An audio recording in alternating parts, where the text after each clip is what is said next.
상반절까지의 말씀입니다. 신약 130쪽 즈음에 있습니다. 43절을 보시면 43절에서 다른 이야기로 딱 나눠져서 성서 일과에서는 43절 상반절까지로 명시하고 있습니다. 우리 누가복음 9장 37절에서 43절 상반절까지의 말씀을 한 절씩 교독하시고 마지막 절은 함께 읽겠습니다. 다음 날 그들이 산에서 내려오니 큰 무리가 예수를 맞이하였다. 그들의 그 가운데서 한 사람이 소리를 듣게 돼서 말하였다. 선생님, 내 아들을 도와주시오. 그 아이는 내 아들입니다. 귀신이 그 아이를 사로잡으면 그 아이는 갑자기 소리를 지릅니다. 또 귀신은 아이에게 경련을 일으키고 입에 거품을 물게 합니다. 그리고 아이를 상하게 하면서 좀처럼 떠나지 않습니다. 그래서 선생님의 제자들에게 귀신을 내쫓아달라고 청하였으나 그들은 해내지를 못했습니다. 예수께서 대답하셨다. 아, 믿음이 없고 비뚤어진 세대여, 내가 언제까지 너희와 함께 있어야 하며 너희를 참아주어야 하겠느냐. 내 아들을 이리로 데려오너라. 아이가 예수께로 오는 도중에도 귀신이 그 아이를 거꾸러뜨리고 경련을 일으키게 하였다. 예수께서는 그 악한 귀신을 꾸짖으시고 아이를 낫게 하셔서 그 아버지에게 돌려주셨다. 다 같이 읽겠습니다. 사람들은 모두 하나님의 위대한 능력을 보고 놀랐다. 아멘. 오늘도 하나님께서 새 날을 주셨습니다. 감사와 찬양으로 하루를 시작하는 우리 모두에게 하나님의 은총이 있기를 소망합니다. 오늘은 주 예수보다 더 귀한 것은 없네. 그 찬송가와 같은 제목으로 이제 말씀을 전하고자 합니다. 앞서 부른 찬송가 94장은 너무나 잘 알려져 있는 찬송이죠. 하지만 이 찬송가의 유래에 대해서 잘 아시는 분은 아마 많지 않으실 거라고 생각을 합니다. 그 작곡 배경이 아주 은혜가 되는데요. 그래서 그 이야기를 들려드리면서 이제 말씀을 시작하도록 하겠습니다. 이 곡을 작곡한 조지 쉬아라는 여성은 이제 캐나다의 감리교 목사인 아버지 아담 쉬아의 8남매 중 넷째 딸로 태어났다고 합니다. 뉴욕의 호튼 대학이라는 명문대에 갈 정도로 공부도 잘하고 성실한 딸이었지만 그때 당시 이제 미국의 경제 불황이 닥치면서 공부를 다 하지는 못했다고 합니다. 그러던 중에 어떤 우연한 계기로 한 라디오 프로그램에서 한번 노래 실력을 뽐낼 기회를 얻게 되었습니다. 노래 한번 불렀을 뿐인데 그 반응은 아주 폭발적이었고요. 이어지는 출연 요청으로 그녀는 단숨에 일약 스타덤에 오르게 됩니다. 그 이후 조지 쉬아의 삶은 어땠을까요? 경제 불황으로 어려움을 겪던 가족들에게도 큰 힘이 되었고요. 그야말로 인기 스타의 삶을 살게 됩니다. 그러던 어느 날 그녀의 어머니가 그 어머니 자신이 좋아하던 시 한 편을 조지 쉬아에게 이제 소개해 주었다고 합니다. 그 시가 바로 오늘 찬송가 94장 주 예수보다 더 귀한 것은 없네 가사가 됩니다. 시를 받아든 조지 쉬아는 한동안 깊은 생각에 잠겼습니다. 세상이 주는 작고 짧은 행복에 뛸 듯이 기뻐하던 자기 자신의 모습을 되돌아보면서 과연 하나님께서는 이런 내 모습을 어떻게 생각하실까 하고 고민해 보게 되었고요. 하나님께서 마치 너를 위해 세상에 보낸 예수 외에는 어떠한 만족도 줄 수 없다고 말씀하시는 것 같았습니다. 그녀는 그 즉시 내가 긴 시간 동안 주님을 외면했노라고 주님만이 나의 진정한 행복이 되어주시는 분이라고 고백을 했습니다. 며칠 후 방송국에서 전화가 왔을 때 조지 쉬아는 확신 있는 목소리로 이렇게 말했다고 합니다. 죄송합니다. 저는 세상의 부귀영화를 위해 살지 않고 오직 하나님의 영광을 위해 살기로 했습니다. 그리고 하나님이 주신 재능을 주님만을 위해 사용하기로 했습니다. 그러한 조지 쉬아의 결단을 바탕으로 만들어진 찬송가가 이 94장의 찬송가입니다. 우리나라 찬송가에는 간단하게 이 세상 부귀와 바꿀 수 없네 라고만 번역이 되어 있지만 영어 가사는 이를 조금 더 구체적으로 언급하고 있는데요. 금이나 은보다 예수님을 갖길 원하며 큰 재물을 갖기보다 그분의 것이 되길 원하네. 많은 집들과 땅보다 예수님을 갖길 원하며 그의 못 박힌 손에 이끌리기 원하네. 이렇게 영어 가사는 되어 있습니다. 이후 조지 쉬아의 삶은 어떻게 변했을까요? 빌리 그레이엄 목사님 잘 아시죠? 네, 빌리 그레이엄 목사님이 우리나라 여의도 광장에 오셨을 때도 막 100만 명이 모이고 그렇게 했는데, 빌리 그레이엄 목사님은 세계적인 명설교가입니다.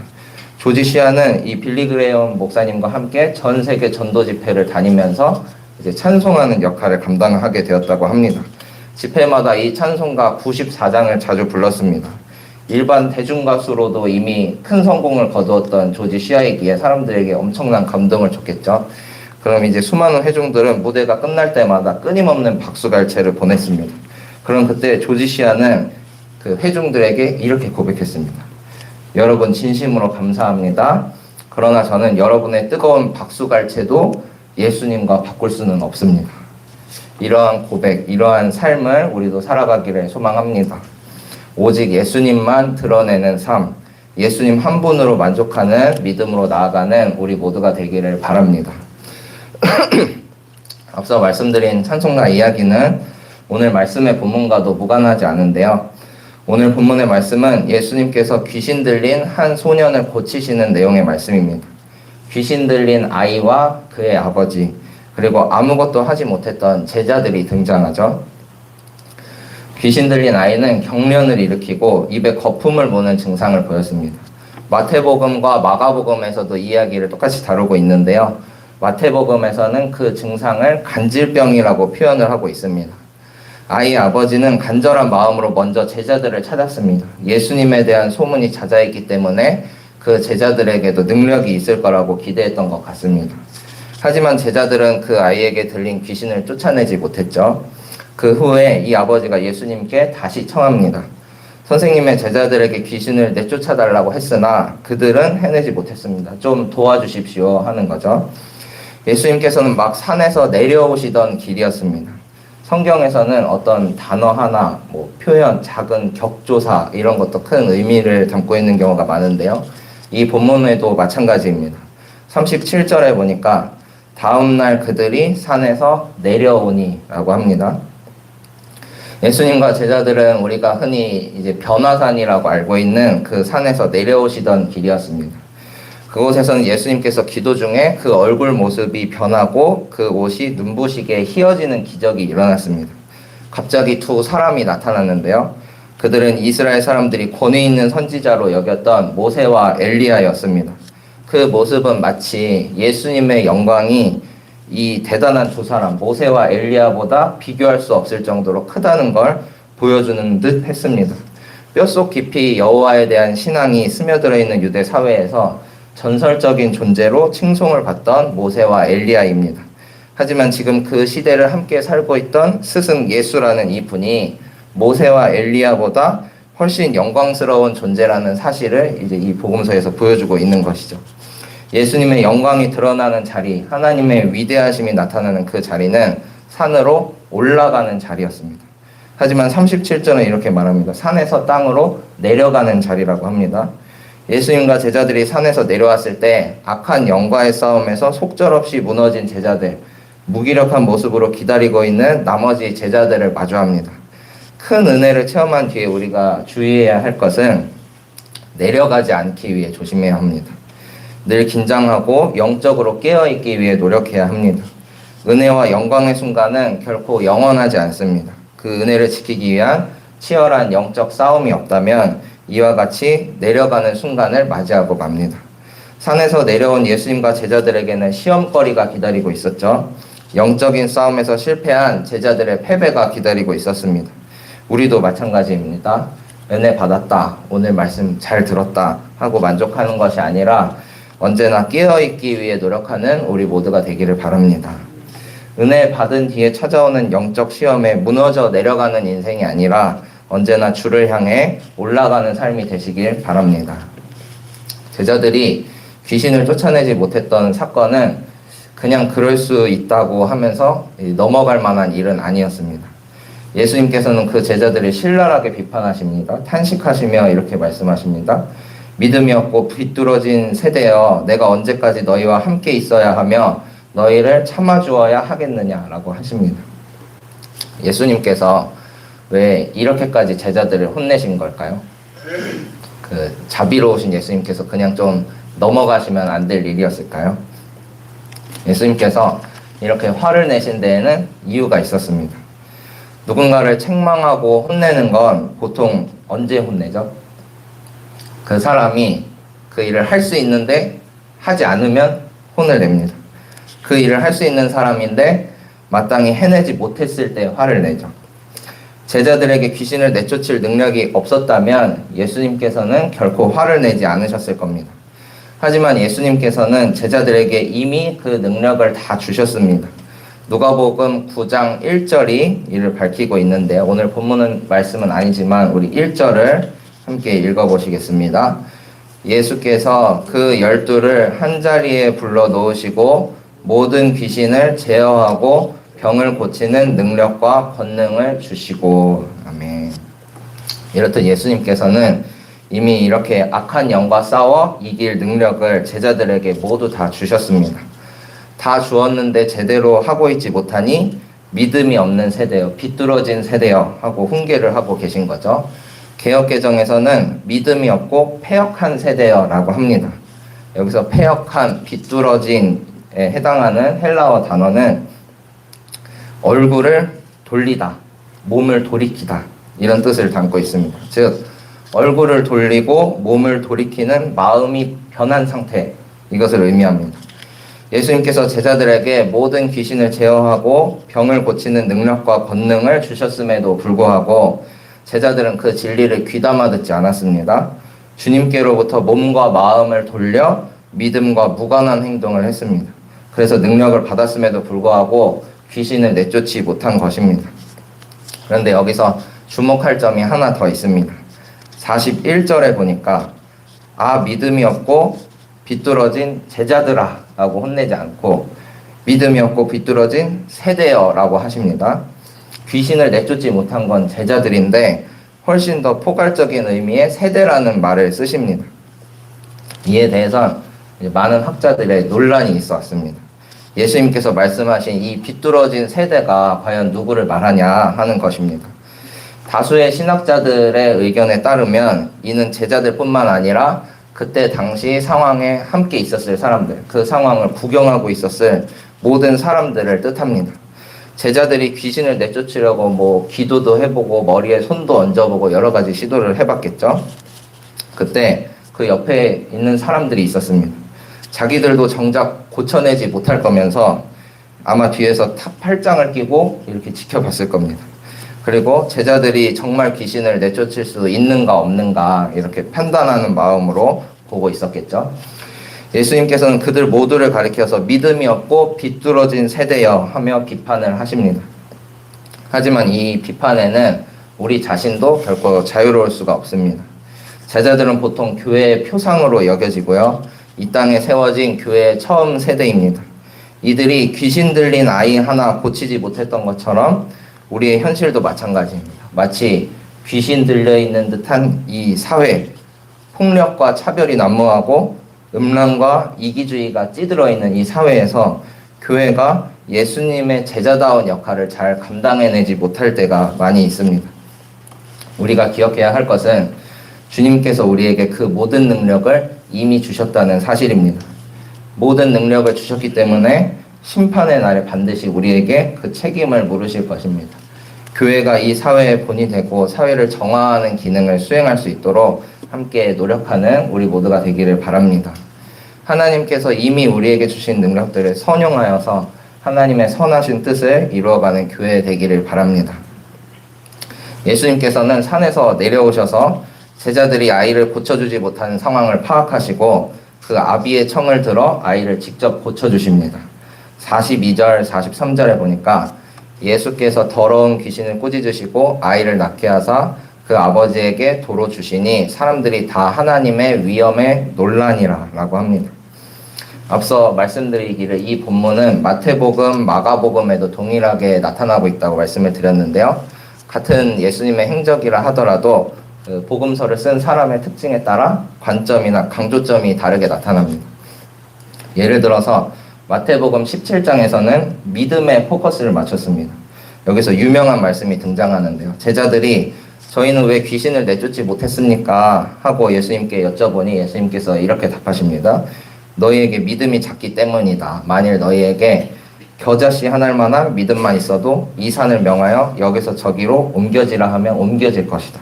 이 유명한 말씀이 여기 이 내용을 인용해서 마태복음에 등장합니다.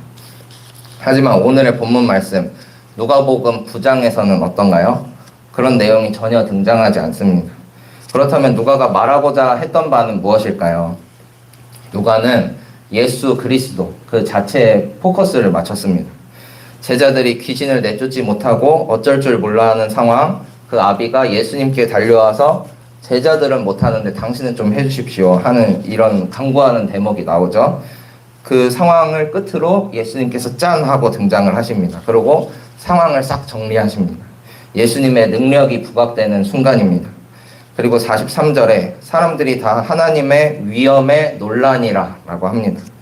예수님의 위엄에 놀라니라 라고 하지 않고 하나님의 위엄에 놀라니라 라고 하죠. 누가가 예수님과 하나님을 동일시한 겁니다.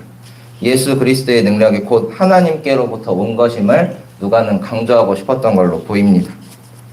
이제 말씀을 정리하겠습니다. 예수 그리스도는 그 한 분 자체로 우리에게 능력이 되어 주십니다. 우리에게는 예수 이름 외에 다른 이름은 필요가 없습니다. 찬송가 94장을 작곡했던 조지 시아의 고백처럼 우리에게 주 예수보다 더 귀한 것은 없습니다. 제가 지난주일 오후 예배 때 이제 속회의 날 말씀으로 모든 사람에게 믿을 만한 증거라는 제목의 말씀을 전했는데요. 사실 그런 증거는 찾아보기가 어렵다고 말씀을 드렸습니다. 이 세상 모든 사람들이 받아들일 만한 증거는 어떻게 보면 없습니다. 만약에 그랬다면 이 세상에 교회만 남아있겠죠. 하지만 아쉽게도 그런 증거는 없습니다. 2000년 전 율법학자들과 바리새인들도 마찬가지였습니다. 우리가 증거가 없어서 당신을 못 믿겠습니다. 우리에게 표징을 보여주시면 저희가 믿겠습니다. 라고 했을 때 예수님께서는 이렇게 답하십니다. 악하고 음란한 세대가 표징을 요구하지만 예언자 요나의 표징밖에는 이 세대는 아무 표징도 받지 못할 것이다. 요나가 3일 만에 물고기 뱃속에서 살아나왔듯이 3일 만에 부활하실 예수께서 바로 너희 곁에 계시는데 도대체 더 무엇이 필요하냐는 겁니다. 예수님께서는 이 땅에 오셔서 천국에 대해서 다 알려주시고 죽은 사람도 살리시고 우리가 어떻게 살아야 하는지 왜 태어났는지 다 알려주시는데도 불구하고 우리는 여전히 예수님 그러니까요 어쨌든 그 증거 좀 보여주세요 하고 초보적인 유아적인 신앙에 머물러 있을 때가 있습니다. 그 초보적인 신앙을 뛰어넘는 우리 모두가 되기를 소망합니다. 예수 그리스도 그 존재 자체가 우리에게 믿을 만한 증거가 되는 줄로 믿습니다. 십자가의 도가 멸망하는 자들에게는 미련한 것이지만 구원을 받는 우리에게는 하나님의 능력이라고 했습니다. 이 말씀을 믿고 나아가는 우리 모두가 되기를 바랍니다. 예수님 한 분으로 만족합니다. 세상 즐거움, 세상 자랑 다 버리고 내겐 예수밖에 없습니다. 이러한 고백이 우리 영혼 깊은 데서부터 흘러나오기를 소망합니다. 그 예수님 붙들고 승리하는 오늘 한 날이 되시기를 바랍니다. 기도하시겠습니다. 주님 감사합니다. 오늘도 귀한 날 주셔서 주님 앞에 나와 찬양하고 예배하게 하시니 감사드립니다. 우리가 살아가는 오늘 하루는 어제 유명을 달리한 이가 그토록 바라던 하루라는 말을 기억합니다. 죽음에 대해 생각할 때 이 하루가 얼마나 귀한지 이 날이 결코 그냥 주어진 것이 아님을 깨닫게 됩니다. 우리의 생명을 연장하여 주신 주님, 이 하루를 온전히 주님께 드리게 하여 주시옵소서. 숨쉬고 살아가는 모든 순간이 주님께 영광이 되게 하여 주시고 작은 일에 일희일비하는 것이 아니라 주님의 선한 뜻이 무엇인지 바르게 알고 행동하며 나아가는 그리스도인이 되게 하여 주시옵소서. 고통 중에 있는 환우들이 있습니다. 주님의 뜻을 저희가 다 알 수 없으나 그들의 고통을 어루만져 주시길 간구합니다. 고통 중에도 소망되어 주시는 주님을 바라보게 하시고 생과 사의 기로에서 주님 안에 참 평안을 누리게 하여 주시옵소서. 주어진 삶의 의미를 되찾아 주님의 뜻 이루어 가게 하여 주시옵소서. 혼란스러운 국제 정세 속에 있습니다. 미정자들에게 지혜와 총명을 주셔서 올바른 선택을 해 나가게 하여 주시길 원합니다. 이 나라 안팎에 힘없이 신음하는 모든 이들이 위로와 새 힘을 얻게 하여 주시옵소서. 전쟁으로 인해 무고한 생명들이 사라지고 있습니다.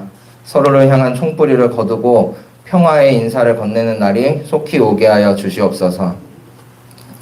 오늘은 6월 25일 한국전쟁이 일어났던 날입니다. 다시는 동족 상잔의 비극이 재현되는 일이 없기를 원합니다.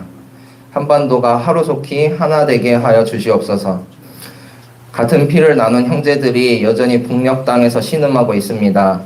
그들의 고통을 결코 외면하지 않게 하여 주시고 그들로 하여금 자유와 해방을 누리게 하여 주시옵소서. 자유를 찾아 이 땅에 오고도 편견과 차별, 경쟁으로 인해 더 큰 괴로움을 겪는 탈북민들도 있습니다. 그분들께도 찾아가 위로해 주시고 저희도 맡은 바 사명을 다하게 하여 주시옵소서. 오늘 수요 예배로 모여 예배를 드립니다. 그 자리 가운데도 함께하여 주셔서 은혜가 충만한 시간 되게 하여 주시옵소서. 이 시간 귀한 예물 주님 앞에 드린 손길이 있습니다. 주께서 소원의 간구를 들어주시고 주님 뜻대로 이루어 주시옵소서. 모든 것 주님께 맡겨드리며 살아계신 예수님의 이름으로 기도합니다. 아멘. 하늘에 계신 우리 아버지여, 이름이 거룩히 여김을 받으시오며 나라가 임하시오며 뜻이 하늘에서 이루어진 것 같이 땅에서도 이루어지이다. 오늘 우리에게 일용할 양식을 주시옵고 우리가 우리에게 죄 지은 자를 사하여 준 것 같이 우리 죄를 사하여 주시옵고 우리를 시험에 들게 하지 마시옵고 다만 악에서 구하시옵소서. 나라와 번세와 영광이 아버지께 영원히 있사옵나이다. 아멘.